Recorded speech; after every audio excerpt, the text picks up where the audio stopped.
The best biologist on the planet just got a new colleague. It doesn't have a PhD, it doesn't have a salary, and it just outperformed 95% of human experts on unpublished data it had never seen before. OpenAI calls it Rosalind. The scientific world calls it a turning point. Let's put this in perspective. Right now, developing a single new drug takes between 10 and 15 years and costs upwards of $2.6 billion. Most of that time is spent in the early research phase, reading papers, forming hypotheses, designing experiments, cross-referencing databases that were never meant to talk to each other. It's like trying to solve a 10,000-piece puzzle in the dark while someone keeps adding more pieces. That's the problem Rosalind was built to solve. What is Rosalind?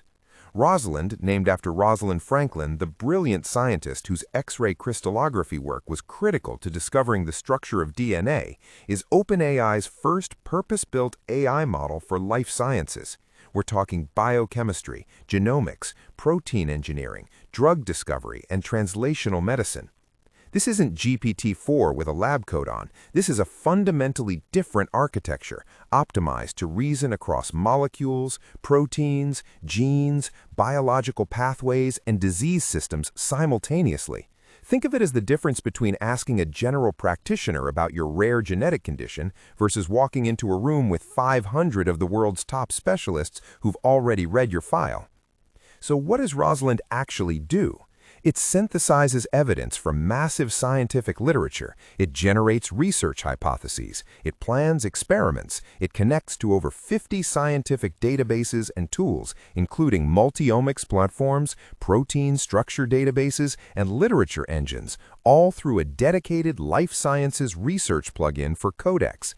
In plain English, it doesn't just read science, it does science. And here's where it gets genuinely jaw-dropping. In benchmark testing on BixBench and LabBench 2, two of the most rigorous life sciences AI evaluations in existence, Rosalind outperformed every other model tested. But benchmarks are one thing, real-world performance is another. OpenAI partnered with Dino Therapeutics and gave Rosalind unpublished RNA sequence data that no AI had ever seen before. The results? Rosalind's predictions ranked above the 95th percentile of human experts. Let that sink in. Not average human experts, not junior researchers, the top 5% of the field. And for sequence generation tasks, it ranked above the 84th percentile.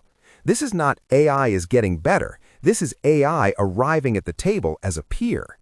Companies like Amgen, Moderna, Thermo Fisher Scientific, the Allen Institute, and Novo Nordisk are already working with it. Novo Nordisk's leadership called it a tool that helps them generate better hypotheses sooner. Now, and this is important, OpenAI didn't just throw this into the App Store and say good luck. Rosalind is being released as a research preview through a trusted access program, strict governance, verified institutions only, controlled deployment. Because when you're building AI that touches drug development and human biology, you don't move fast and break things, you move carefully and fix things. This is a very different kind of launch, and honestly, it's the right call.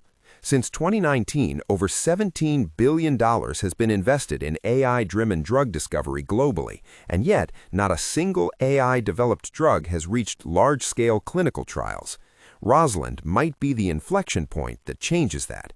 We are watching in real time the moment where AI stops being a research tool and starts becoming a research partner.